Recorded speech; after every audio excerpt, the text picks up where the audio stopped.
Another excellent application of the dot product comes in the form of what's known as a projection, or more specifically, a vector projection. A vector projection is what you get when you have two distinct vectors, like so. We'll refer to these guys as v and u. Now, it works a little bit differently if the angle between them is obtuse, but we'll get to that in just a moment. If I want to talk about the vector projection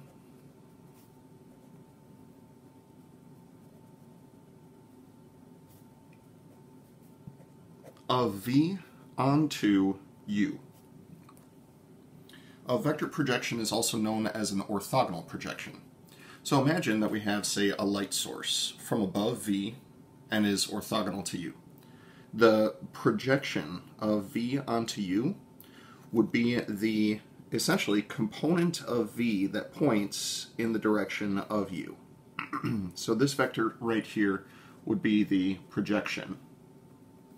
The notation that we use for a projection is PROJ, and that's going to be v onto u. So v onto u means that the v looks like it's on top of the u. Now, in the event that the angle between them is obtuse, it works a little bit differently. So this time, if this is v over here and this is u over here, what we're going to do is just go ahead and consider the negative version of u so that we can project something in that direction. Then the projection of v onto u works the same way.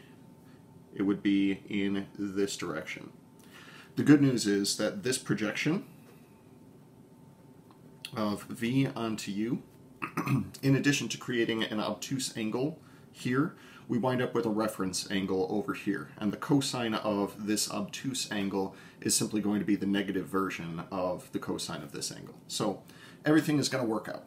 You'll notice that in either one of these cases, if you consider the angle that is formed between the two vectors, and again, in the obtuse case, it's a little bit different, but the projection and the vector v help to form a right triangle with this other little piece that we're not really making use of.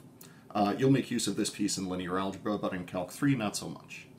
So by right triangle trigonometry, we could say that because this side would be the adjacent side and this side would be the hypotenuse, we can relate them using the cosine.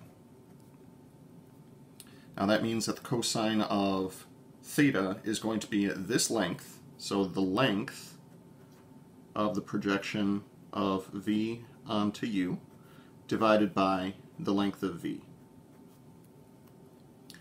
Now, in the event that you're dealing with this case down here, there would actually necessarily have to be a negative sign in here, except that the cosine of the angle, well, that's going to make this thing negative. So to get in here, you'd be using the reference angle anyway. So you can trust me when I say that the negatives happen to work out.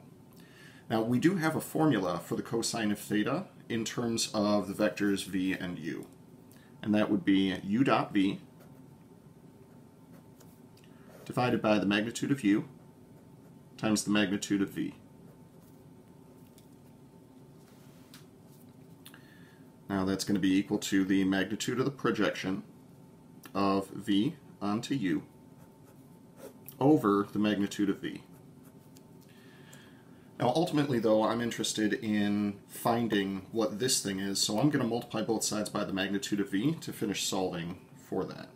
So the magnitude of the projection of v onto u is going to be equal to, I multiply both sides by the magnitude of v, and we wind up being able to cancel one of them out.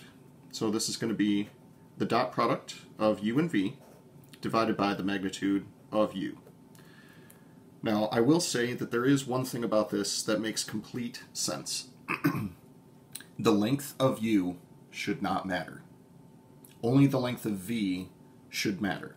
It doesn't matter if u is this long, or if it extends way beyond this way, or if it's a little tiny thing. The magnitude of u should not matter, which is why we see that there is a u divided by the magnitude of u in here, giving us only the direction of u. Now, I do want to take a moment and just reference our textbook to make sure that this is, in fact, the correct formula, and there is a cat in the way. Hi, sweetheart. For those that haven't met her yet, this is Wednesday. Wednesday, Thursday, Friday. Oh well, what are you going to do?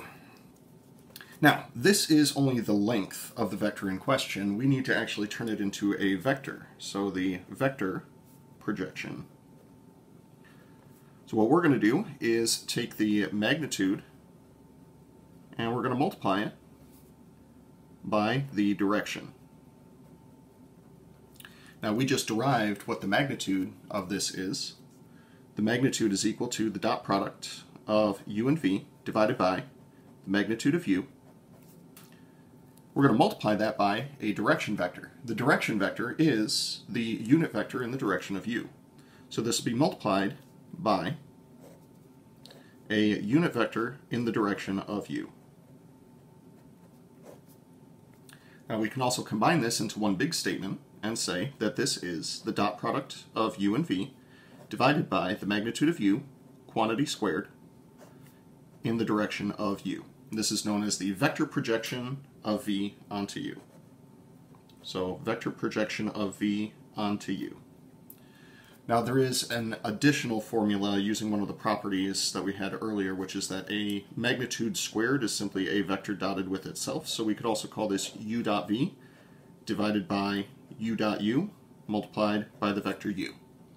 In the next example, we will go over an example of these projections.